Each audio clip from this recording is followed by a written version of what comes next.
자, 요한복음 4장 20절부터 24절까지인데요. 우리가 지난주에 이 예수님과 사마리아 여인과의 만남 이야기 속에 주님께서 이 여인의 상처와 아픔을 다루신 이후에 주님께서 예배에 대한 말씀을 선언하고 계신 겁니다. 그래서 주님께서는 바로 하나님 아버지께서 찾고 계신 예배자들의 첫 번째 모델로 어떤 바리새인이나 어떤 성경 교사를 선택한 것이 아니라 바로 이 무명의 한 사마리아의 여인을 택하셨다라는 것입니다.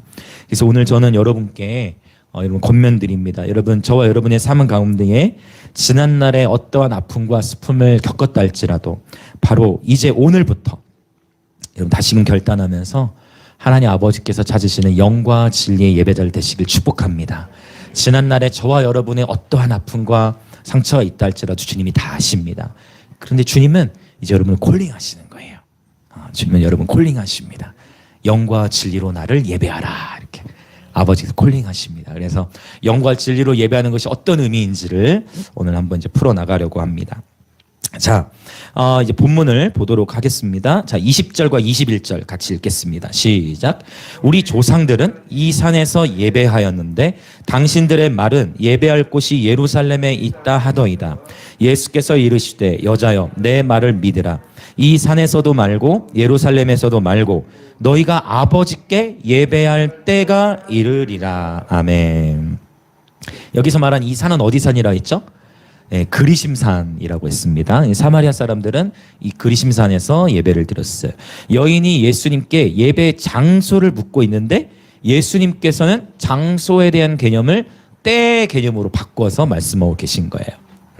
일단 이 논쟁에서는, 자, 장소적인 논쟁에서는 누가 유리하다 했죠? 사마리아 사람들이 유리해요, 유대인들이 유리해요? 당연히 유대인들이 유리하다. 왜냐? 또 구약성경 우리가 보면 신명기 12장이라든지 이런 본문들을 보면 당연히 번제를 드리고 예배 드릴 처소로 명확하게 예루살렘을 언급한단 말이에요. 그러니까 당연히 예배 장소의 논쟁으로 치면은 유대인들이 유리한 거예요. 그렇죠? 네. 그런데 우리가 이제 여기서 더 한 걸음 나가야 될 게 뭐냐면 모든 구약의 말씀은 반드시 신약 성경을 토대로, 반드시 예수 그리스도를 토대로 복음을 통해 재해석해야 됩니다. 이해되십니까? 구약 성경의 모든 말씀들을 풀어나갈 때 반드시 신약 성경을 통해 재해석해야 되고 또 예수님을 중심으로 재해석해야 되고 복음을 중심으로 재해석할 수 있어야 됩니다. 네, 굉장히 중요한 거예요. 자, 근데 예수님 말씀처럼 예수님이 뭐라고 하시냐면 그리심산도 아니고 예루살렘도 아닌 중요한 예배 장소가 있다고 지금 말씀하세요. 이 예배 장소가 어디인가? 이제 24절에 잠시 후에 밝혀집니다. 헬라어로 동일한 단어를 쓰고 있거든요. 자, 나중에 더 말씀을 드릴 거고요. 어쨌든 실제 예수님께서도 약간 어떤 표현을 하시냐면 이제 구원은 유대인에게서 난다라는 표현도 하시기 때문에 22절에 가서 보면 유대인들에게 훨씬 이 유리한 그런 표현을 예수님 하시는 거예요. 왜? 실제 이스라엘은 하나님의 선택을 받은 거예요.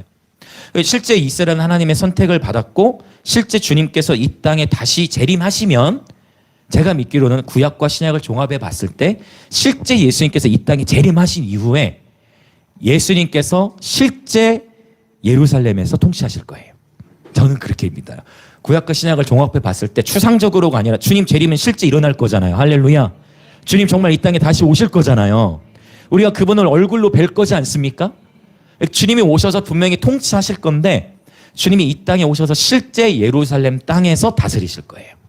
그리고 열방은 예루살렘으로 1년에 최소 한 번 이상은, 1년이라는 개념이 이제 영원한 나라에서는 다른 차원으로 가겠죠. 영원의 세계니까. 정기적으로 예루살렘으로 왕래하면서 예배드리게 될 거예요. 이것을 요한계시록 21장, 22장 그리고 스가랴 14장에서 그렇죠? 그날에는 그렇죠? 분명히 왕래하는 일들이 일어나. 땅의 왕들이 그 땅의 영광을 가지고 새 예루살렘으로 들어가서 예배한단 말이죠. 여러분, 이 일은 실제예요. 땅은 없어지지 않습니다. 하늘이 땅으로 침노하는 거예요. 거룩한 성 새 예루살렘이 하늘에서 땅으로 내려온다 했어요. 그래서 이 부분 제가 나팔절 때 설교했었죠. 공중으로 끌어올려져서 주님을 맞이하고 거기 공중에서 우리가 링 달고 사는 게 아니고 링 달고 사는 거 아니에요. 링 달고 살지 않고 구름으로 꼴려서 주님을 맞이하고 주님과 함께 어디로 온다? 땅으로 온다. 그래서 이 땅에서 주님과 함께 다스림에 동참하게 되어진다. 할렐루야. 네, 이것은 우리의 실제인 것입니다. 그래서 이스라엘이 분명히 이렇게 구원은 유대인으로부터 나오고 분명히 예수님께서도 이스라엘 땅을 눈여겨보십니다. 네. 그런데 그럼에도 불구하고 오늘날 여러분 이스라엘, 자, 여러분 전 세계에서 동성애가 가장 많은 나라, 동성애가 가장 많이 행해지고 있는 나라 중에 한 나라가 어디냐면 이스라엘입니다. 지금 현재 이스라엘 수도가 예루살렘이 아니고 공식적인 수도가 어디일까요?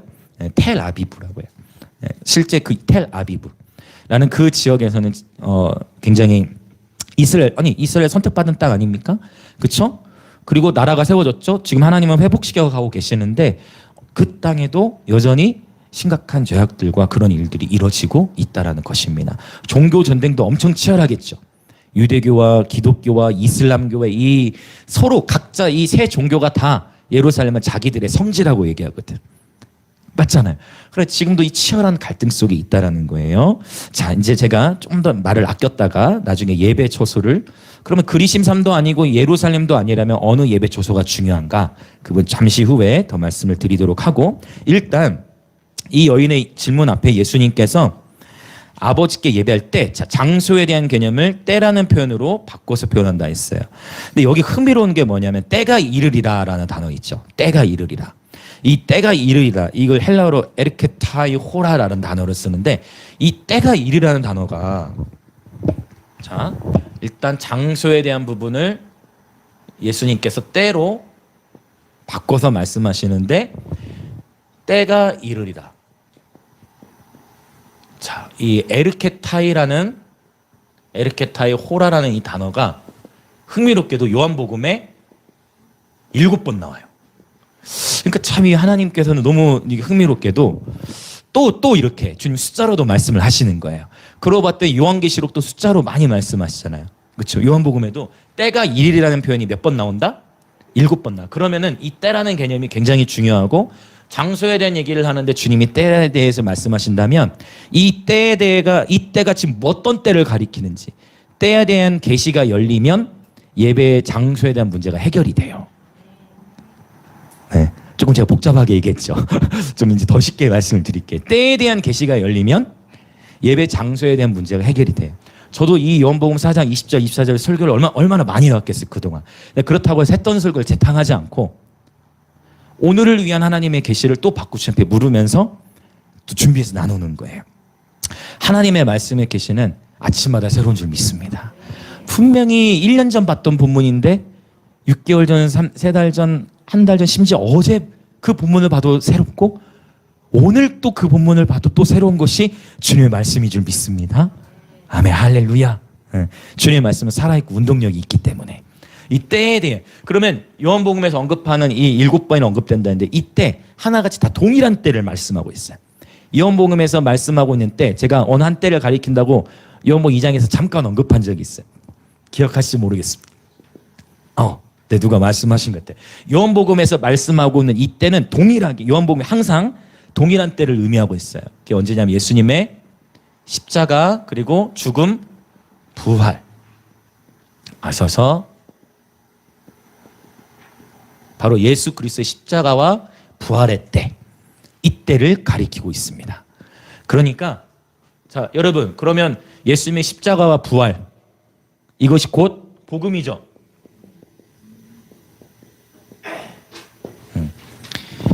이 복음이 계시된 이후부터 장소에 대한 문제가 해결이 되는 거예요. 자, 예수님께서 죽으시고 부활을 통해 높임 받으시는 때에 이 복음이 실제화되는 때, 이 복음을 깨닫고 누리며 살아가는 자들에게 새로운 예배 장소가 생기게 되는 겁니다. 할렐루야. 그 새로운 예배 장소에 대해서 잠시 후에 나누도록 할 거예요. 자, 좀 더 전진해 볼게요. 자, 이제 22절 보겠습니다. 시작. 너희는 알지 못하는 것을 예배하고 우리는 아는 것을 예배하노니 이는 구원이 유대인에게서 남이라. 이 실제 사마리아인들은 예배를 하긴 하는데 그분을 너무나 제대로 알지 못해. 왜냐? 사마리아인들은 모세 오경만을 믿었거든요. 그러니까 모세 오경이면 뭐예요? 창세기, 출애굽기, 레위기, 민수기, 신명기까지만 봤기 때문에 사실 열왕기상에 가서 보면 예배 장소의 문제, 특별히 여로보암 2세죠. 북왕국 여로보암 2세가 사람들의 마음이 남유다 쪽으로 흘러가지 않도록 하기 위해서 베델과 그쵸? 베델과 단에다가 제단을 세워버리는 이러한 큰 죄악을 해가지고 하나님께서 그걸 되게 싫어하셨는데 이런 이야기를 사마리아 사람들은 알아요? 몰라요? 몰라. 믿지도 않아. 그러다 보니까 자기들 마음대로 예배소설 어디다 해버렸어? 그리심산에다 세워버린 거야. 왜? 성경을 모르니까. 이해되십니까? 그래서 여러분 한번 따라해 볼까요? 아는 만큼 예배할 수 있다. 그 옛날에 소크라테스입니까? 아는 것이 힘이다? 어느 정도 저는 그 일리가 있다고 생각해요. 자, 다시 한번 우리 선언합시다. 아는 만큼 예배할 수 있습니다. 예배 이거 굉장히 중요한 얘기예요. 그래서 특별히 제일 무서운 우리가 보통 사람들 대화 나눌 때 그러잖아요. 책 한 권만 읽은 사람이 제일 위험하다. 그런 말 들어보셨어요? 책 한 권만 읽은 사람이 제일 위험하다. 왜? 그게 전부인 줄 아는 거야. 그러니까 사실 성경은 한 권이지만 몇 권으로 돼 있어요?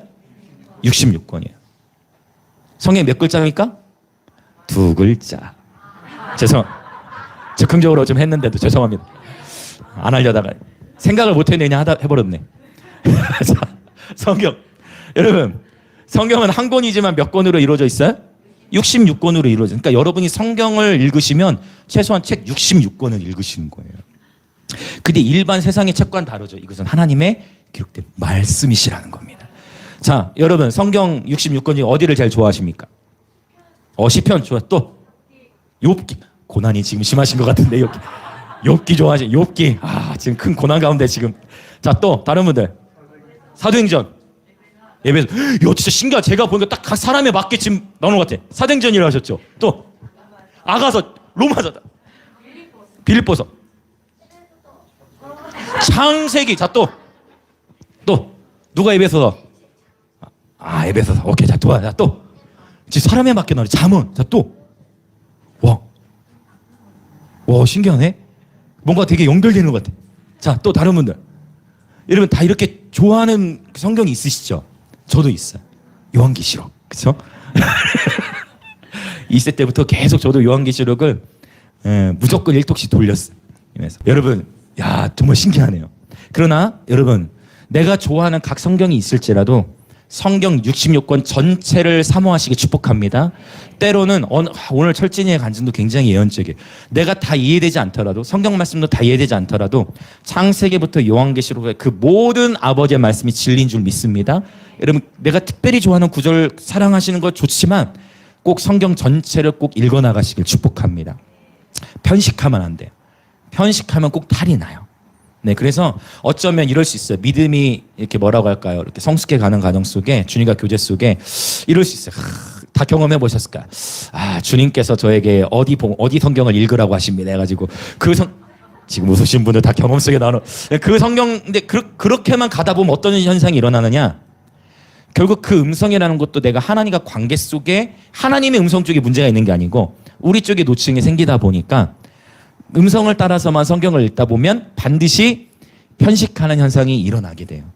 그래서 그러한 계절도 존중합니다. 저도 그러한 계절이 있었고 그래서 가장 안전한 건 뭐냐면 규칙적으로 창세기부터 요한계시록 쭉 이 사이클을 돌리시는 거예요. 그거를 유지하면서 이제 어떤 감동이 될 때 이제 어떤 부분을 읽으면 좋지만 내가 감동되는 부분만 찾고 읽다 보면 반드시 나도 모르는 편식이 일어나게 된다.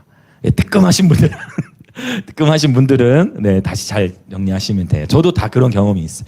어떤 의미인지 이해되시죠? 네, 편식하지 않고 골고루 우리는 하나님의 말씀을 섭취해야 됩니다. 그러니까 사마리아인들이 이게 주님의 그 말씀이에요. 너희는 알지 못하는 걸 예배한다. 이거 이해 안 되셨었죠? 그도 너희는 알지 못하는 걸 예배한다. 왜? 모세오경만 하니까 알지 못하는 걸 얘기하는 거죠. 그런데 우리는 아는 것을 예배한다. 예수님도 유대인이셨죠. 우리는 아는 것을 예배하는. 유대인들이 예배에 있어서는 이때까지는 더 유리한 고지였던 거야. 근데 이제 주님이 이제 뭘 바꾸신다? 새로운 때가 오는 거예요.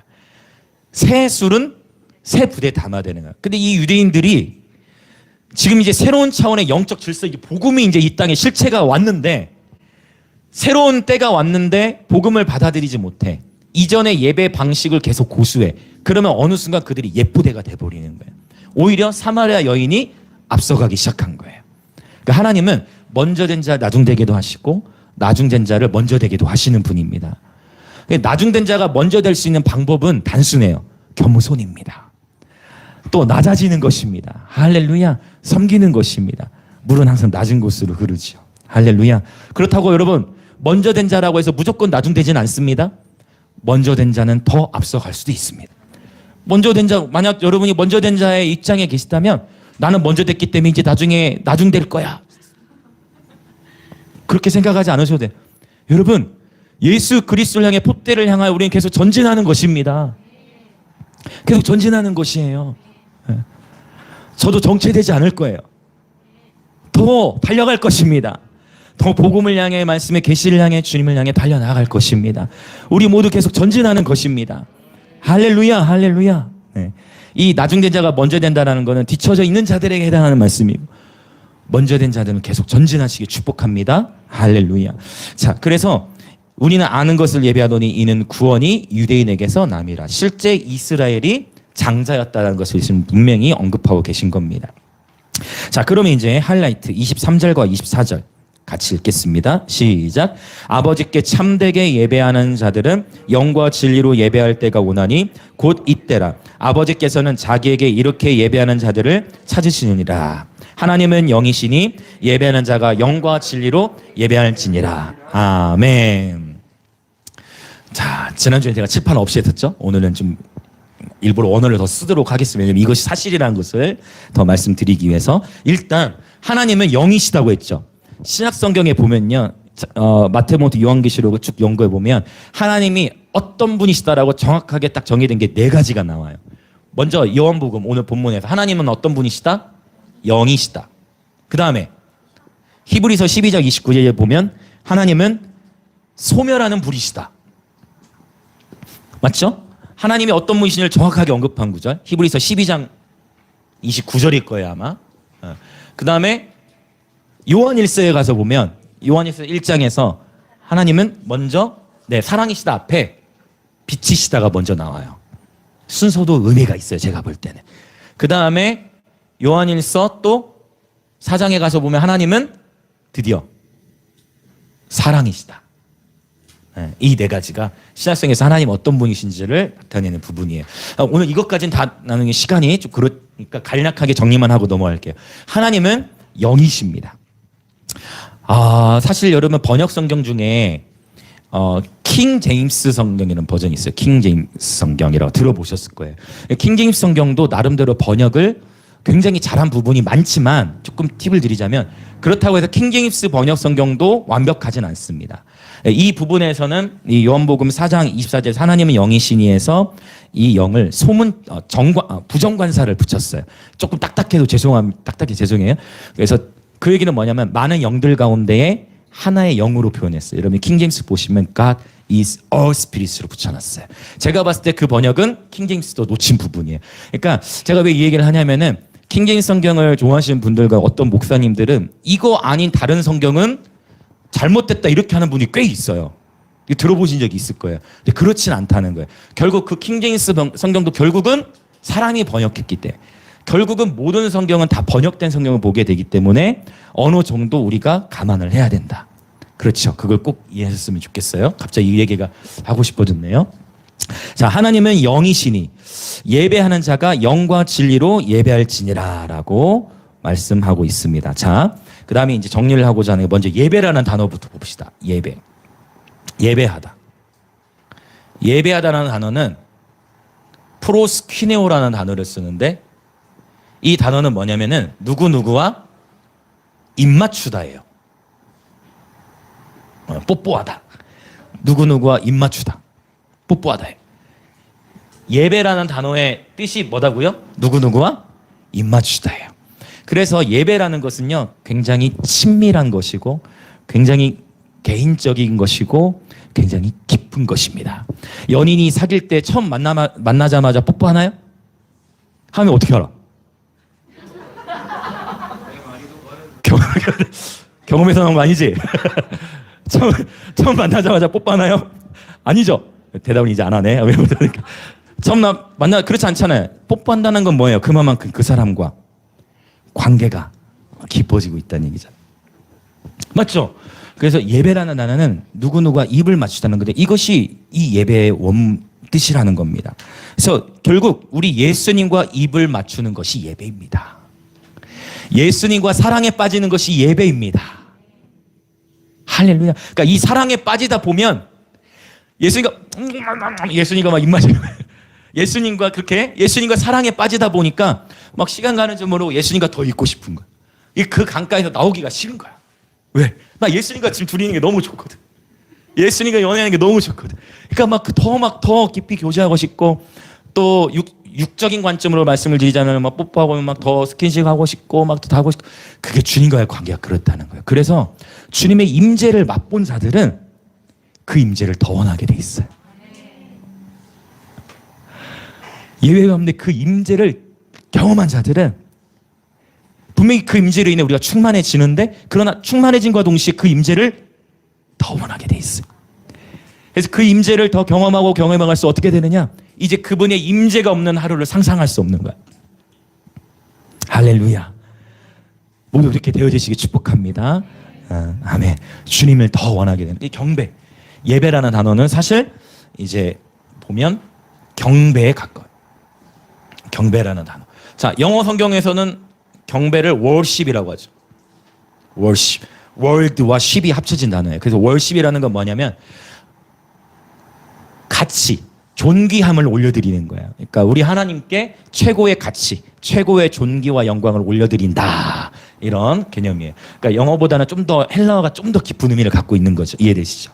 누구누가 입을 맞추다라는 표현이에요. 경배는 아주 은밀하고도 친밀하며 깊은 것이다. 그러면 이 예배라는 단어, 경배라는 단어가 성경에서 가장 먼저 언급된 데는 어디냐면 창세기 22장이에요. 창세기 22장에 보면 아브라함이 독자 이삭을 바치러 갈 때 종들에게, 얘들아, 내가 이 이삭을 하나님께 이제 드려야 된다. 나 하나님께 예배 드리고 올게. 하나님께 경배 드리고 올게. 너희는 여기 있으라는 단어. 성경에 처음 등장하는 경배 단어가 바로 이 본문에서 쓰여집니다. 그러니까 경배라는 것은 결코 만만치 않은 거예요. 아브라함이 독자 이삭을 바치는 그 과정에서 아브라함이 하나님께 뭐라고 표현했다? 경배 드리러 가겠다. 경배는 그래서 결코 가볍지 않습니다. 찬양은 가볍고 신선하고 즐겁습니다. 경배는 깊어요. 그래서 경배와 찬양이 아니라 찬양과 경배가 맞아요. 무슨 말 이해되시죠? 원래 예전에 온라인에서 경배와 찬양이 있지만 경배부터 될 수가 없어요. 처음에 찬양부터 해서 경배가 되어지는 것입니다. 어떤 의미인지 이해되실 겁니다. 찬양을 통과해서 경배로 진행이 되어지죠. 자, 그러면 이 히브리어로 여기서 쓰인 이 경배라는 단어는 샤하라는 단어를 써요. 구약성경 히브리어로 기록됐으니까. 이 샤하는 그럼 어떤 의미가 있느냐? 샤하는 엎드리다, 그리고 절하다. 여러분, 지금 현재 전 세계 종교 중에서 엎드려서 예배를 많이 드리는 종교가 어느 종교일까요? 이게 지금 문제예요. 우리가 엎드려서 경배를 드려야 되는데 이슬람 사람들이 엎드려서 하루에 최소 5번, 맞죠?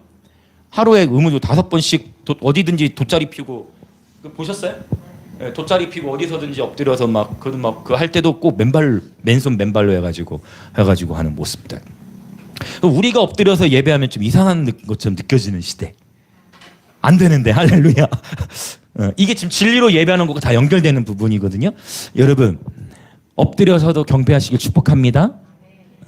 이 엎드림과 절한다는 것은 어떤 의미겠습니까? 순복이죠. 하나님 앞에 나를 순복시키는, 경배는 나를 하나님 앞에 순복시키는 것. 그렇죠? 하나님 앞에 나를 완전히 내어드리는 것을 의미합니다. 이 히브리어와 헬라어의 의미이고요. 자, 이 경배라는 단어가 그러면 신약 성경에서 제일 먼저 쓰인 곳은 또 어디냐? 마태복음 2장.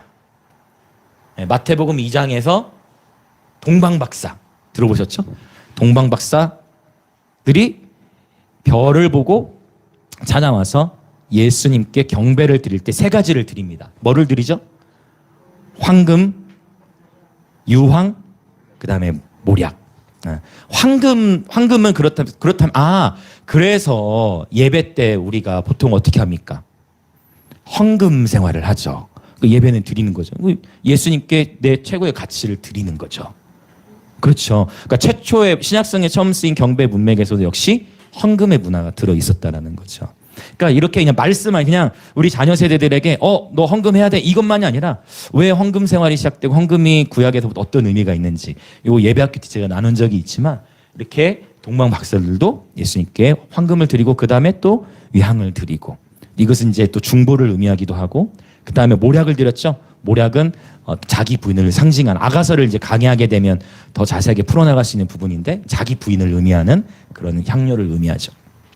자, 그래서 이러한 경배라는 단어를 봤고요. 자, 그래서 이제 우리 더 전진해 봅시다.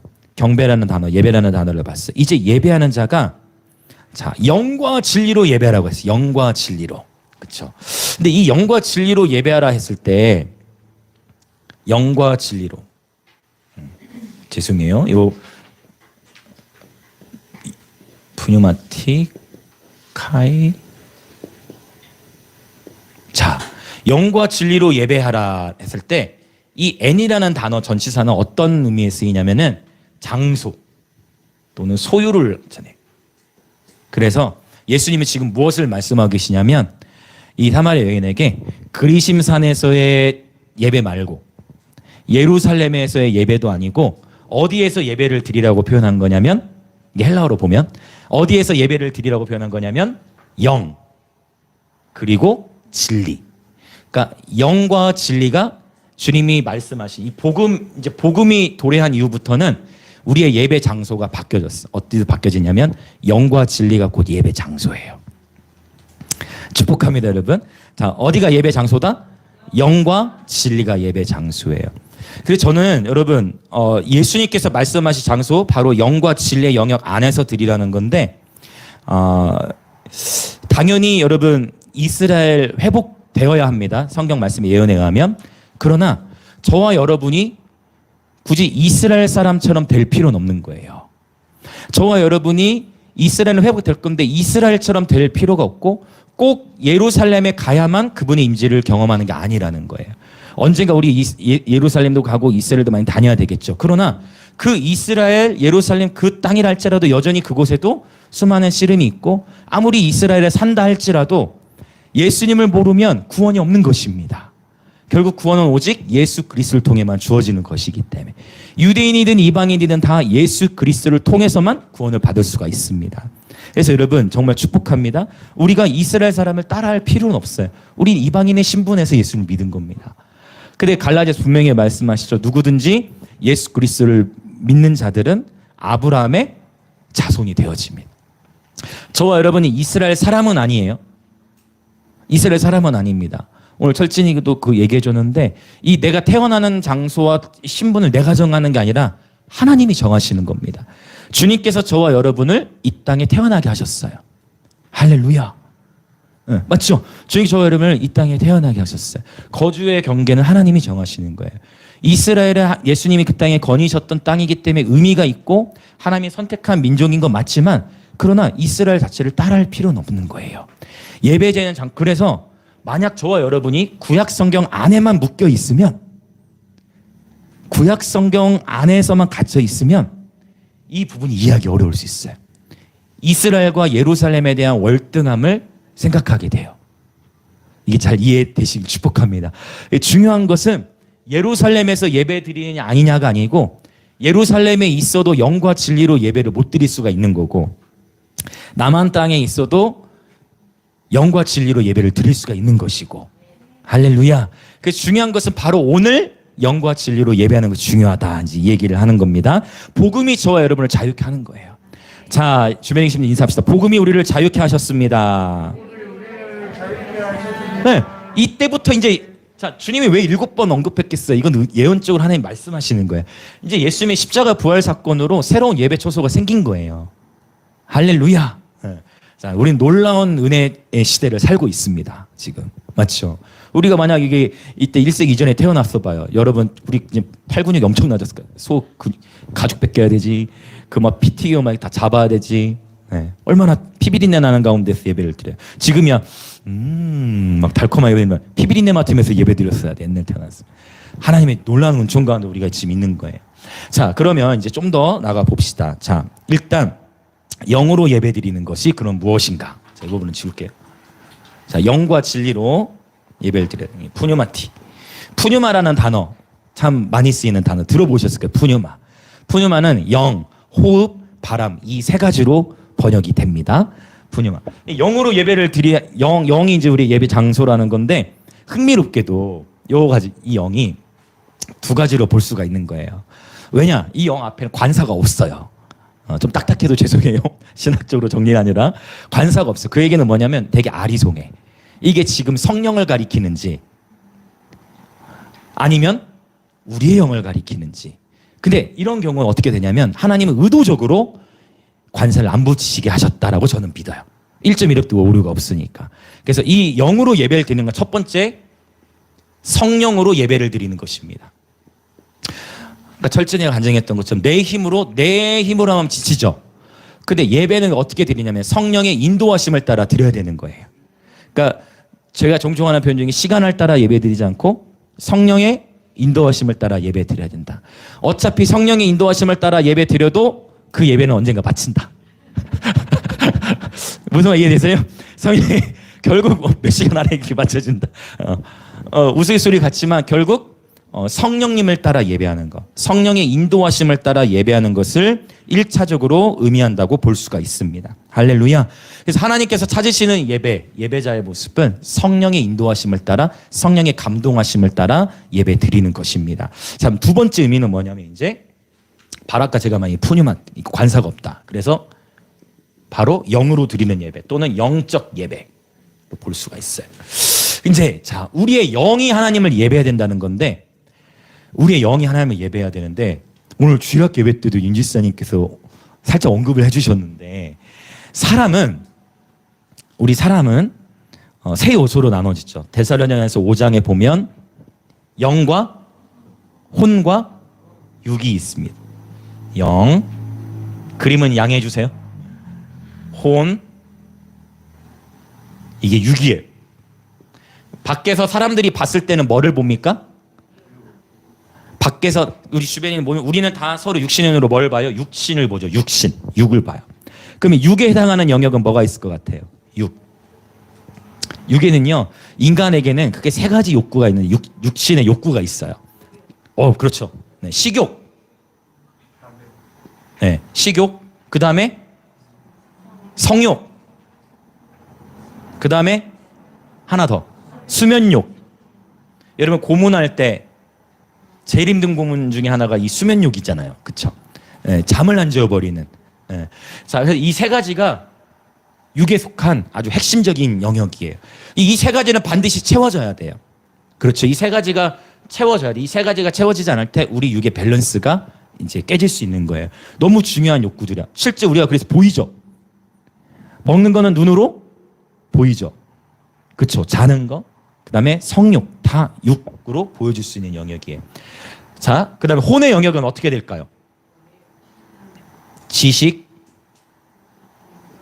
감정, 명예욕 맞습니다. 연결됩니다. 감정, 혼의 영역이 너무 활성화되어 있으면 명예에 목숨을 거는 사람들은 이 혼이 강한 사람을 의미해요. 자, 지식, 감정 하나 더, 의지. 이게 혼에 속한 영역이에요. 자, 지식, 감정, 의지. 그럼 영의 영역은 이거는 중요하니까 빨간색으로. 영의 영역은 크게 두 가지가 있어요. 첫 번째, 이거 표현 들어보셨어요? 직관. 이해되십니까? 직관. 그냥 뭘 누가 가르치는 게 아니라 그냥 직관적으로 우리가 쉬운 말로 촉이라고 하죠. 촉. 그 이해가 쉽나요? 촉이라고 하죠. 직관, 촉. 그 다음에 하나가 더 있어요. 중요한 거. 양심입니다. 이 양심은 영의 영역이에요. 그래서 이상하게 마음이 뭔가 불편해. 뭐 어떤 죄를 지금 뭔가 마음이 좀 찝찝하고 불편해. 그게 양심으로 지금 말씀하고 계시는 거예요.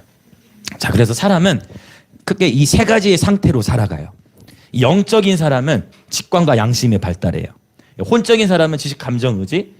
그래서 영, 혼, 육 셋 중에 하나의 지배를 받아요. 영이 강한 사람이 있고 혼이 강한 사람이 있고 육이 강한 사람이 있어요. 그런데 상태에 따라서 영이 강했다가도 어느 순간 육적으로 흘러가 버릴 수도 있을까요? 없을까요? 있다라는 거죠. 그러면 여러분, 기본적으로 여러분, 육적인 사람, 혼적인 사람, 영적인 사람 어떤 사람이 되고 싶으십니까? 영적인 사람이 돼야 되겠죠. 자, 좀 더 나가볼게요. 육은 육신으로 보이죠? 혼이 보입니까? 그거예요. 제가 얘기하려고 했던 게 그거예요. 혼이 보여요, 안 보여요? 안 보이지만, 혼은 신기하게 안 보이지만 분위기를 통해 느껴요. 지금 내 옆에 있는 이 지체의 감정이 어떤 상태인지, 또 마음이 어떠한지, 이런 것들이 정확하진 않을 수 있지만 어느 정도 어느 정도 느껴지고 어느 정도 감지가 된다는 거예요. 영은요? 더 잘 안 보여요. 왜? 우리 사람의 가장 깊은 영역 안에 있기 때문이에요. 그런데 흥미로운 건 예수님이 이런 표현을 하셨어요. 눈은 몸의 등불이다 했어요. 다른 것을 보기 어려운데 눈빛은 어느 정도 말을 해요. 실제로 제가 그래가지고 기도를 한참 하고 나서 거울을 몇 번 보는 일을 해봤어요. 깊은 기도를 하고 나서 여러분 거울을 보세요. 눈빛이 달라져 있는 걸 보십니다. 발견하게 돼요. 그러니까 꼭 그렇다는 것은 아니지만 눈은 몸의 등불이기 때문에 우리 사람의 영과 혼이 다 보이지 않아도 눈빛은 어느 정도의 메시지를 가지고 있다. 예수님이 하신 말씀에 의하면 오늘 사실 이게 다 전부는 아니지만 이게 중요한 부분을 나누게 됩니다. 그래서 자, 감정을 어느 정도 비춰줘요. 자, 영은 가장 우리 내면에 깊은 사람이고 성경에 보면 겉사람과 속사람을 얘기할 때 이 속사람은 바로 우리의 영을 말합니다. 어떤 본문에서는 영과 혼을 같이 묶어서 표현하기도 해요. 성경은. 영혼을 같이 묶어서 표현한 부분도 있지만 어떤 부분에서는 이 세 개를 나누기 때문에 세 개를 나누는 것이 더 정확한 표현으로 우리가 이해를 할 수가 있습니다. 자, 그리고 우리는 영을 강화시켜야 된다는 거예요. 문제는. 그렇죠.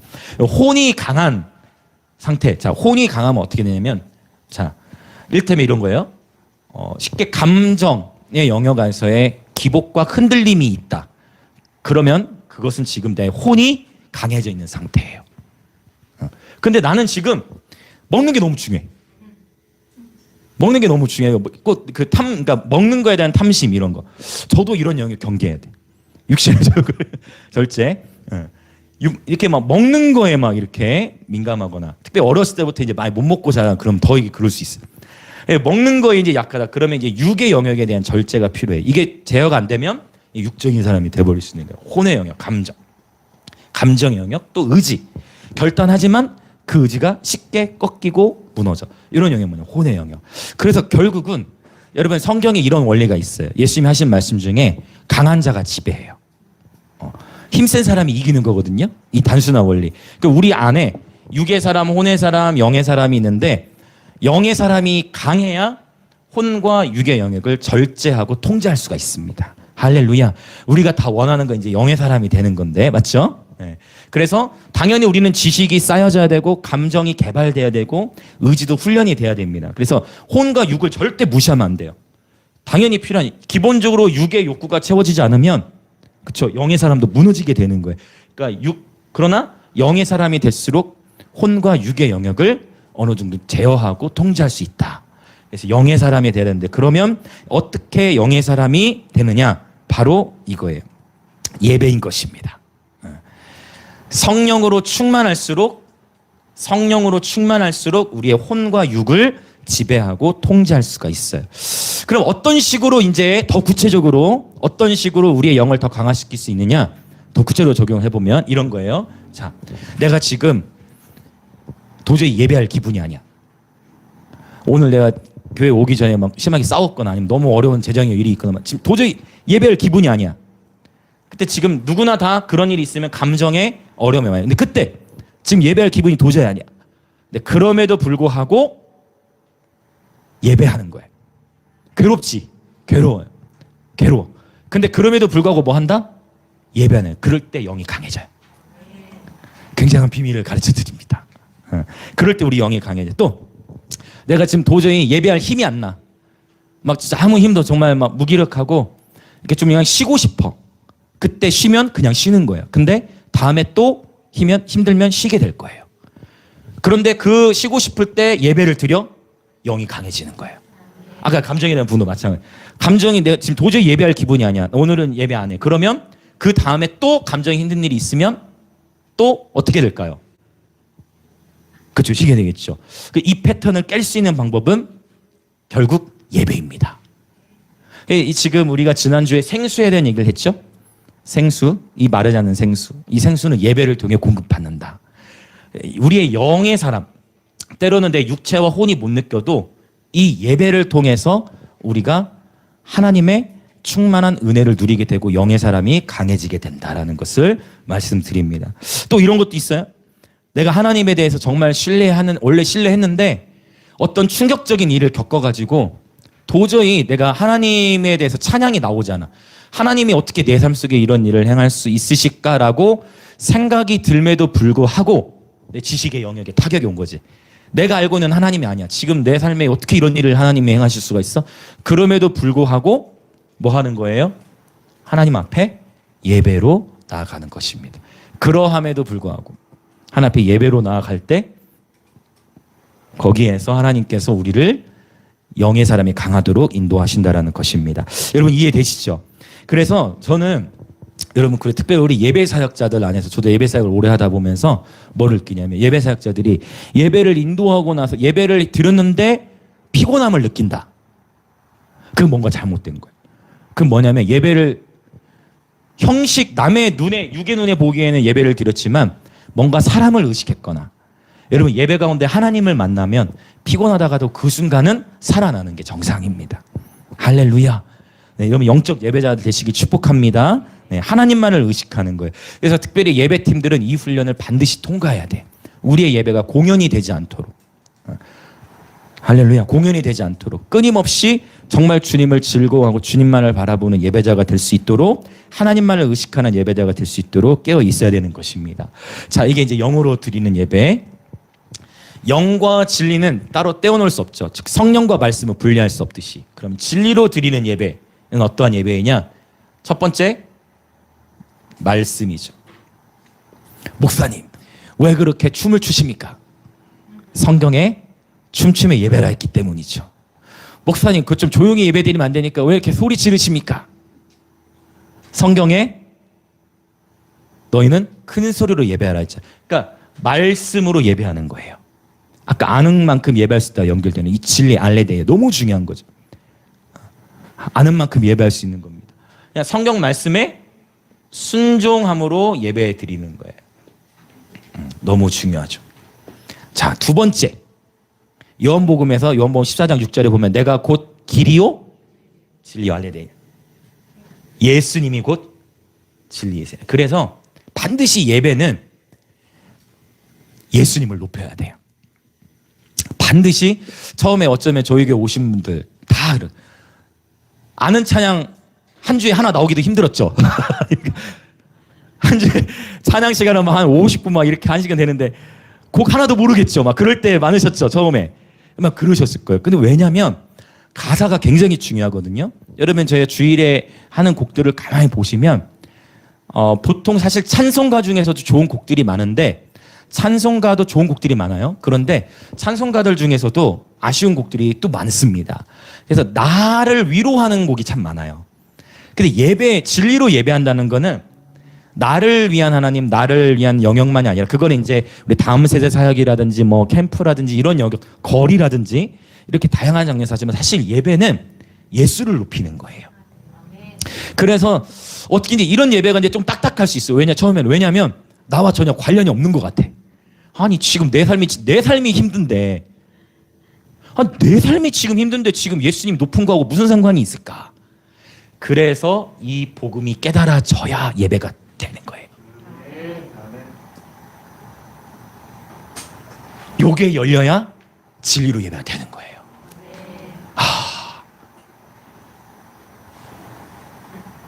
이해되시죠? 예수를 높이는 거하고 내 삶하고 무슨 상관이 있을까? 복음이 깨달아져야 돼.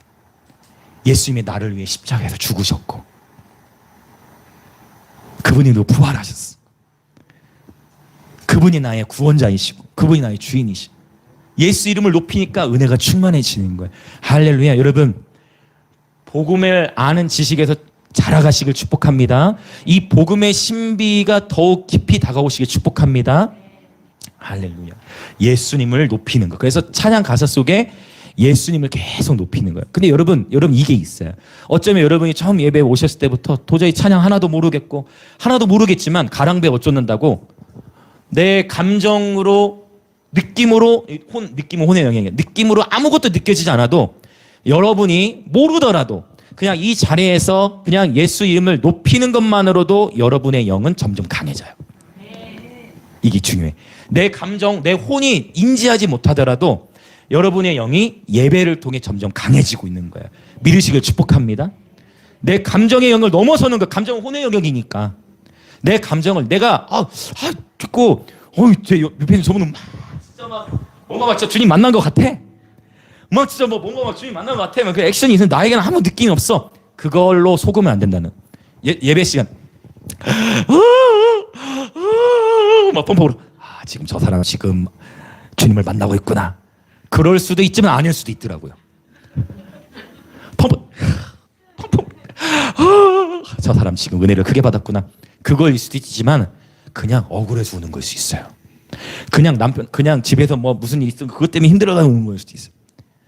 그래서 외관으로 우리는 분별하는 것이 아니라 영으로 분별해야 돼요. 중요한 것은 내가 얼마나 액션이 크냐 작냐. 서성의 춤 저 너무 좋아해요. 있죠. 다윗처럼 할 때. 너무 다윗처럼 할 때. 네. 자유한 거죠. 네. 여러분 하나님을 예배하는 데 있어서 영적인 일은 영적으로 분별해야 돼요. 그러나 옆에서 누군가가 울고 있다 그러면 여러분 더 많이 울으시길 축복합니다. 여러분 우리 교회는 자유하잖아요. 그렇죠? 여러분 성령께서 눈물을 주시면 울으세요. 우는 자가 복이 있어요. 여러분 저도 거의 매일 울어요. 왜요? 주님의 임재로 인하여. 주님의 임재로 인하여. 할렐루야. 우는 자가 복이 있어요. 우는 것은 또한 샘이 우리 속에서 샘이 흘러나오고 있다는 증거이기도 하고, 그렇죠? 눈물 다 물과 연결돼 있어. 그래서 자 예수님을 높이는 거 예배. 여러분 예수님을 높이는 예배 가운데 더욱 우리의 영이 강해짐을 믿습니다. 저와 여러분 이미 그리스도 안에서 살아가고 있어요. 내 감정으로 느껴지지 않아도 여러분 축복합니다. 여러분 이미 우리 속에 우리의 속사람이 강해지고 있는 것입니다. 아멘. 그래서 이 자리에 여러분 거하시는 것만으로도 저와 여러분 삶의 기름 부음이 지금 증가되고 있는 것입니다. 반드시 우리 삶에 영향을 미치게 돼 있어요. 반드시. 언제 나타나냐? 결정적일 때. 결정적일 때 여러분에게 성령님의 말씀을 주십니다. 반드시 내 느끼지 않아도 괜찮아. 지금 여러분의 하나님 다 기름 붓고 계시거든요. 할렐루야. 자 하나 더 있습니다. 이제 중요한 원래 알레데이아라는 원래 헬라어의 뜻은 이게 부정접두어라는 건데 그래서 뭐냐면 거짓이 없는 이란 뜻이에요. 그래서 이 세 번째 이게 중요하죠. 정직 또는 진실. 이것이 알레데이아가 갖고 있는 의미예요. 그 예배 드릴 때 예배자의 마음이 정직해야 됩니다. 특별히 우리가 이 영역에서는 이 시대를 살아가면서 굉장히 큰 도전이에요. 진실되고 정직해야 되는 거. 우리가 이걸 놓쳐요. 어쩌면 이 영역을 놓치면 세상 사람들은 자기들은 예수님 믿지도 않으면서 우리한테만 높은 걸 요구할 때가 많아. 그 뭔가 기대를 한다는 거거든요. 여러분 이 정직과 진실에 대한 부분. 아까 저는 그렇게 우리 신입사님도 귀한 간증 나눠주셨는데 지극히 작은 부분일 수 있지만 이제 하나님과 관계가 깊어지면서 이제 뭐가 지금 활성화되는 거예요? 영이 활성화되니까 뭐가 걸려? 작은 일인데 양심이 이제 이렇게 걸리는 거예요. 그게 축복입니다. 할렐루야. 오늘 하나님 우리 가운데에 간증과 메시지를 하나 되게 하시는 거예요. 양심이 이제 안 되는 거예요. 못 견디는. 하나님 왜? 영이 활성화돼 있으니까. 작은 부분이다 할지라도 정직하고 진실되게 예배하는 저와 여러분이 되었으면 좋겠습니다. 이것이 진리로 예배드리는 것입니다. 자, 이제 같이 한번 기도하도록 하겠습니다. 예수님께서 사마리아 여인에게 찾아오셔서 여인의 상처와 아픔을 다룬 이후에 이 여인에게 영과 진리로 예배하라고 말씀하십니다. 우리가 인생을 살아가다 보면 이 여인의 삶처럼 남들이 다 나를 막 손가락질하고 욕하는 것 같고 막 비교되고 때로는 내 감정과 의지가 완전히 무너진 것 같은 그런 때가 있어요. 그때를 경험합니다. 그러나 바로 그때가 영과 진리로 주님을 예배할 때입니다. 나의 느끼는 감정과 상관없이 영과 진리로 예배드리는 자들을 하나님 아버지께서는 찾고 계십니다. 자, 이 시간 그래서 함께 기도할 때 하나님 나의 모든 지식과 또 지금 나의 어떤 감정 또 나의 모든 의지, 이 모든 것을 이 시간 다 내려놓고 하나님, 나 사실 목사님 이렇게 말씀하셔도 하나님 나 다 이해되지도 않고, 또 어쩌면 하나님 나는 어떤 느낌으로 이렇게 뭔가 임재가 느껴지지도 않습니다. 그거 다 괜찮아요. 전혀 상관없어. 내 감정, 내 느낌으로 아무것도 느끼지 않아도 괜찮습니다. 근데 중요한 것은 뭐냐면 바로 지금 하나님 아버지께서 이렇게 찾고 계신 거예요, 사람을. 그래서 새로운 예배 초소를 우리에게 주셨고 영과 진리로 예배드리라고 말씀하시는 거예요. 자, 주님, 그렇습니다. 오직 하나님께서 찾으시는 영과 진리의 예배자들 되게 하여 주시옵소서. 오직 예수님을 높입니다. 하나님, 나의 삶 속에 정직과 진실함으로 예배하길 원합니다. 하나님, 나의 입술의 말과 나의 행동에 아무런 거짓도 없게 하여 주시고, 하나님, 내 영이 비록 지금 내 이 순간에도 내 마음이 힘든 게 있고 삶에 어려움이 있지만 그럼에도 불구하고 나는 나의 영으로 주님을 예배할 것입니다. 성령의 인도하심을 따라 예배할 것입니다. 나는 주님의 말씀의 진리들을 따라, 주님이 춤추라 하셨으니 춤을 출 것이고, 주님이 소리내 찬양하라 했으니 나는 소리내 찬양할 것이고, 주님이 엎드리라 했으니 나는 엎드려 예배할 것이고, 나는 예수님의 이름을 더욱 높일 것입니다. 나의 삶의 모든 영역에서 정직과 진실함으로 예배하는 자가 되겠습니다. 그렇게 주여 외치며 결단하며 기도합니다. 주여! 예, 주님, 그렇습니다. 주님, 오늘 우리에게 예배에 대한 새로운 계시를 주셨습니다. 이미 이 말씀은 기록되어져 있었고 이미 1세기에 주어졌던 말씀이지만 오늘 2000년대를 살아가는 우리들에게 하나님, 오늘 이 시간 새롭게 이 말씀을 조명해 주신 줄 믿습니다. 주님, 그렇습니다. 과거에는 예배 장소가 너무나 중요해서 내가 그리심산에서 예배드리느냐 아니면 예루살렘에서 예배드리느냐, 이게 너무 중요했어요. 그러나 주님, 이제 이 복음으로 말미암아 이 복음의 빛비침이 임한 때로부터 그리심산에서 예배드리느냐 아니면 예루살렘에 가서 예배드리냐, 그것이 중요한 것이 아니고, 지금도 예루살렘에 살지만 영과 진리로 예배드리지 않은 자들이 많은 것처럼, 비록 우리가 예루살렘이 아니라 이 남한 땅에 산다 할지라도 어쩌면 저 북한 땅에서는 자유롭게 예배할 수 없음에도 불구하고 주님, 새로운 예배 장소를 우리에게 허락해 주셔서 감사합니다. 복음으로 말미암아 우리에게 새로운 예배 처소를 주셔서 감사합니다. 영이 곧 우리의 예배 처소요, 진리가 곧 우리의 예배 처소임을 고백합니다. 그러므로 내가 언제 어느 곳에 있든지 나의 영이 주님을 즐거워하며 내가 진리의 말씀을 따라 예배하며 예수 그리스도를 높입니다. 할렐루야. 나의 가정과 학교와 일터, 내 모든 삶의 영역에서 거짓이 없이 정직하고 진실한 삶을 살아내는 예배자 되게 하여 주시옵소서. 오 주님, 그렇습니다. 때로는 내 감정으로, 내 느낌으로 아무것도 느껴지지 않고 내 감정으로 아무런 감각이 없더라도 하나님이 계신지 안 계신지 그 임재라는 것을 내 느낌으로 전혀 느끼지 못한다 할지라도, 그러나 주님의 말씀을 믿는 믿음 안에서 예배할 때 오 주님, 점점 영적 감각을 깨워주시고 계속해서 우리 주 예수 그리스도로 말미암는 기쁨, 주님의 임재를 전하는 기쁨이 충만케 하여 주시옵소서. 할렐루야. 주님의 임재로 말미암는 기쁨이 충만케 하여 주시옵소서. 주님, 때로는 내 지식으로도 이해되지 않더라도 주님, 저 도저히 주님을 모르겠습니다. 하나님, 어떻게 그러실 수가 있습니까? 나는 의문이 들 때에도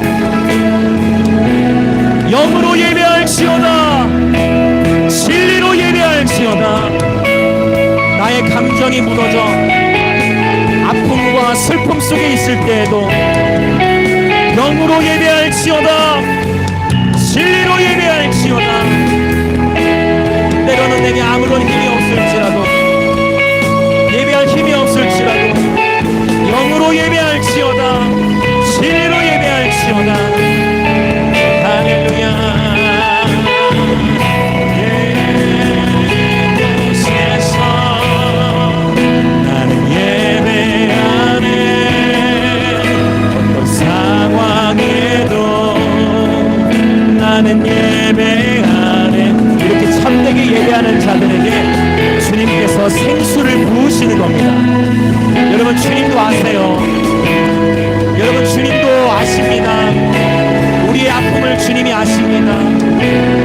슬픔을 주님이 아십니다. 우리의 고통을 주님이 아십니다. 우리의 상처를 주님이 아십니다. 그래서 주님이 이 여인에게 먼저 찾아오셨잖아요. 그래서 주님이 먼저 이 여인에게 찾아오셨잖아요. 주님은 아십니다. 주님은 우리의 아픔과 상처를 아십니다. 그래서 주님이 우리를 찾아오셨고, 그 주님이 저와 여러분에게 만나주시며 새로운 기름 부음 예배자의 부르심을 주고 계신 겁니다. 할렐루야.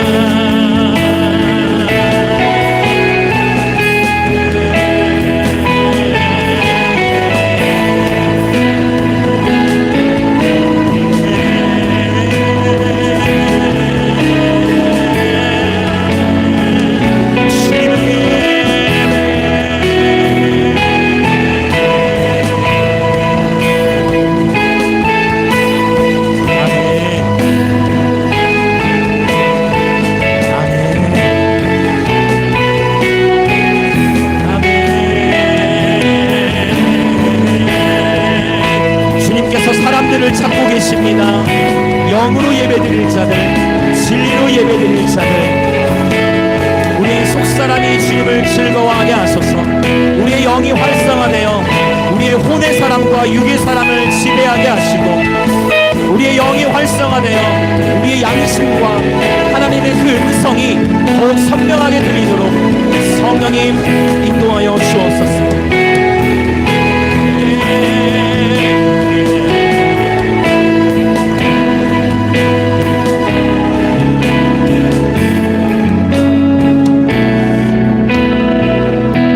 기도하며 나아가기 원합니다. 경배는 여러분 높은 부르심입니다. 왜냐하면 아까 바로 그 부분, 복음이 깨달아져야 함과 동시에 예수 이름을 높이는 것이 내 삶의 지금 환경과 아무런 관계가 없어 보이기 때문입니다.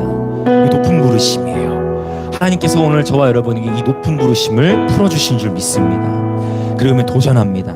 우리 한 번뿐인 인생, 하나님께서 찾으시는 바로 그 한 사람의 예배자 되기를 원합니다. 주님도 우리의 아픔을 채울하시는 분이십니다.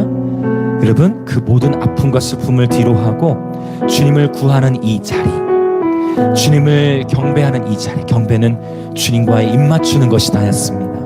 이 시간 다시 한번 기도할 때, 하나님, 그렇습니다. 여호수아의 고백처럼 나와 내 집은 오직 여호와만을 섬기기로 결단합니다. 모세는요, 주님을 만나고 나서 나왔습니다. 여호수아는 주님을 배웠고 회막을 떠나지 않았어요. 그 회막은 만남의 장막이라 칭하는 여호수아는 회막을 떠나지 아니하였다 표현합니다. 주님, 날마다 주님의 얼굴빛 안에 살아가게 하여 주시고, 주님을 구할 때마다 임재하시고, 주님, 나와 내 집이 예배하는 가문이 되게 하여 주옵소서. 나와 내 집이 아버지께서 찾으시는 가문이 되게 하여 주옵소서. 우리의 자손들이 아버지께서 찾으시는 예배자들 되게 하여 주옵소서. 그저 사람에게 좋아 보이고, 그저 인기 있는 예배, 그저 화려한 예배, 그저 많은 수가 모이는 예배, 그저 그러한 어떤 예배가 아니라 정말 아버지께서 기뻐하시는 정직하고 진실하며 예수님을 높이는 그러한 예배자, 정말 우리의 영으로 드리는 예배자, 그러한 예배자 되게 하여 주시옵소서. 그렇게 우리의 가문은 예배하는 가문이 되어질지어다. 주여 외치며 같이 기도합시다. 주여. 오 아버지, 나와 내 집은 오직 여호와만을 섬기겠노라 했던 여호수아의 결단, 그 만남의 장막을 떠나지 아니하였던 여호수아처럼 주님, 우리가 이 시간 결단합니다. 우리의 자손과 자손들이 계속해서 예배하는 자손들이 되게 하여 주옵소서. 할렐루야.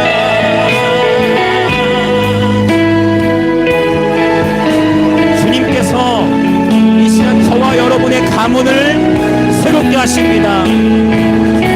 우리의 가문의 영적 분위기를 바꾸고 계십니다. 저와 여러분의 가문의 영적 분위기를 바꾸고 계십니다. 우상 숭배로 인하여 원망과 탐심으로 가득했던 분위기를 임재의 분위기로, 사랑의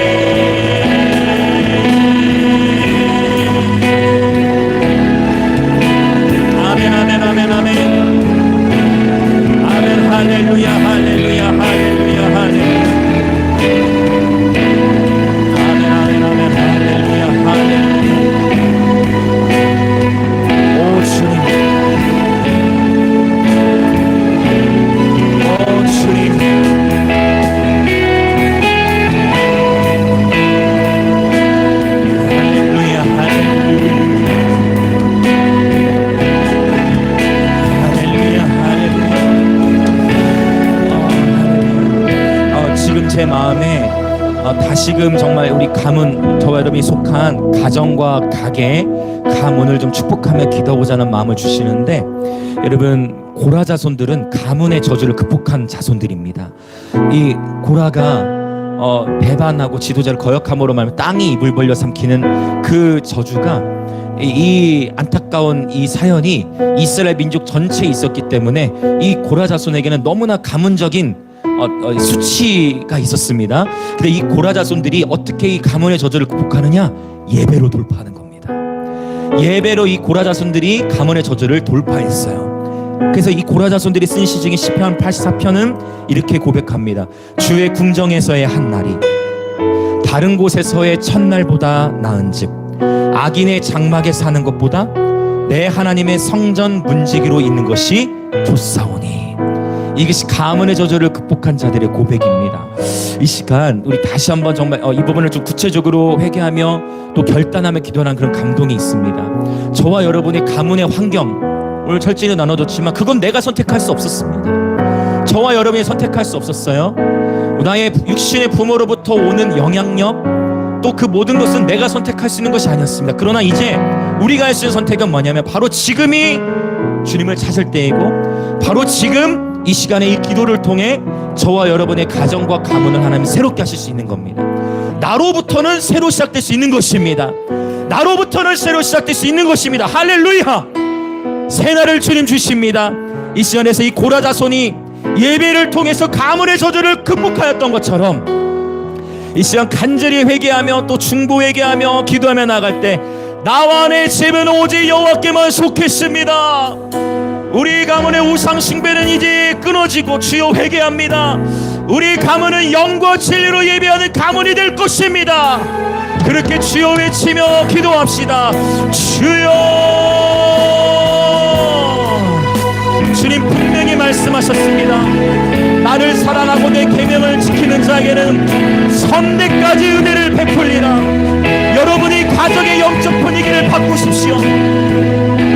여러분이 가문의 영적 분위기를 바꾸십시오. 성령께서 일하십니다.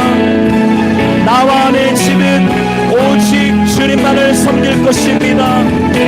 아버지께서 찾으시는 예배 가문이 될 것입니다. 이 사마리아 여인에게 예배에 대한 가장 깊은 계시를 주시어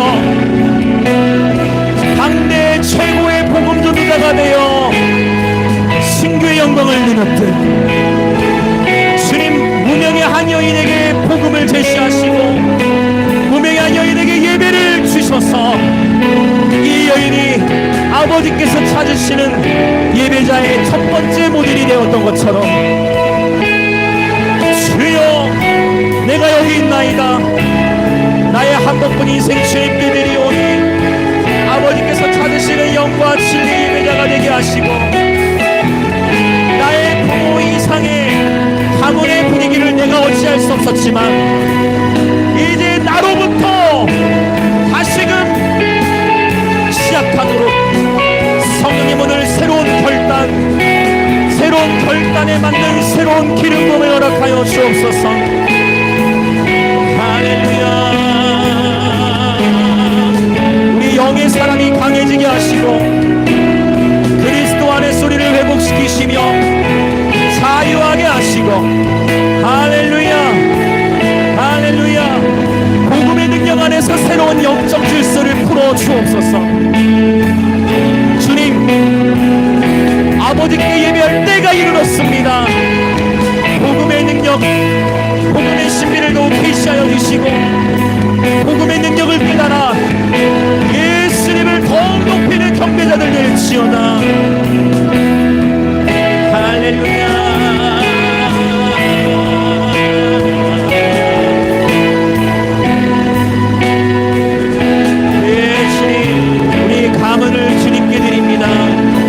가정을 주님께 드립니다.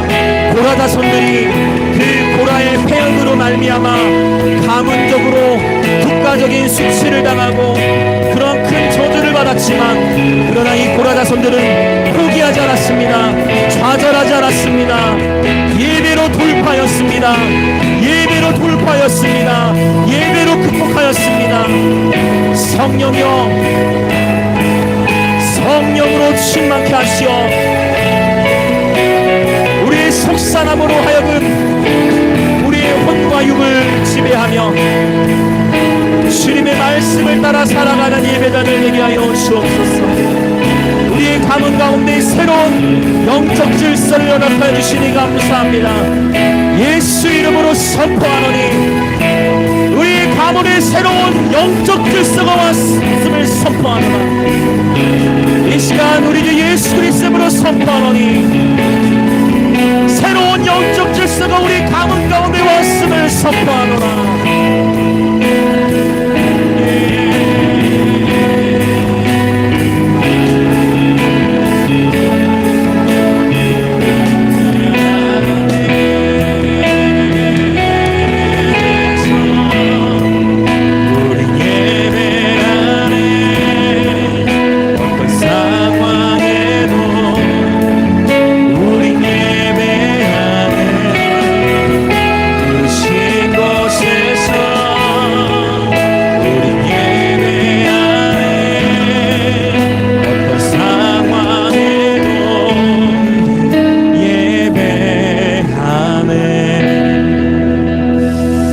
주님, 그렇습니다. 아버지, 이 시간 정직하게 고백합니다. 아버지, 이 시간 정직하게 고백합니다. 우리는 너무나 깨지기 쉬운 질그릇입니다. 우리는 너무나 쉽게 상처받고 우리는 너무나 쉽게 아프고, 주님 맞습니다. 네, 우리는 그렇습니다. 주님, 우리는 이렇게 연약합니다. 그러나 내가 약할 때 나의 강함이 되시는 주님께 나옵니다. 나의 아플 때 나의 치료자가 되시는 예수님께 나옵니다. 내가 가난할 때 나의 부요함이 되시는 예수님께 나옵니다. 오직 우리 믿음의 주인이신 주님께로 나옵니다. 우리 영광임재교회 모든 지체들, 아버지, 이 경배하는 높은 부르심을 공동체적으로 풀어주셔서 감사합니다. 아버지, 우리가 사람의 눈길, 육신의 눈길에 속지 않게 하시고 진정 아버지께서 찾으시는 그러한 영적 예배자들 되도록, 영과 진리의 예배자들 되도록 이 시간 예배의 기름을 부어 주옵소서. 우리의 영의 사람, 속사람이 강건하여 겉사람을 통제하고 지배할 수 있도록 주님, 영의 사람을 더 강건케 하여 주시옵소서. 우리에게 새로운 예배 초소를 주셔서 감사합니다. 복음의 신비와 복음의 능력을 더욱 깨닫게 하여 주시고, 영과 진리 안에서 날마다 예배하는 예배자들 되게 하여 주옵소서. 그리하여 우리의 가문이 이전의 삶이 어땠던지와 상관없이 예수 그리스도 안에서 우리의 가문이 새롭게 되었음을 선포합니다. 예수 그리스도 안에서 우리의 가정이 새롭게 되었음을 선포합니다. 예배 안에서 돌파하며 나가는 가문이 되어질지어다. 오늘 또 주 앞에 정성껏 예물을 드리며 나옵니다. 주님, 이 동방에서 온 박사들도 주님께 이 경배를 드릴 때 황금을 가지고 나왔죠. 주님, 이 예물을 기뻐 받아주세요. 왕이신 우리 주님께 이 예물을 기쁘게 드립니다. 그리고 예물을 드린 모든 지체들에게 하늘의 신령한 복과 땅의 기름진 복으로 축복하시고, 주의 몸된 교회는 인도와 감비아와 북한을 넘어 계속해서 대한민국과 열방을 섬기는 교회 되도록 재정에 기름을 부어 주옵소서.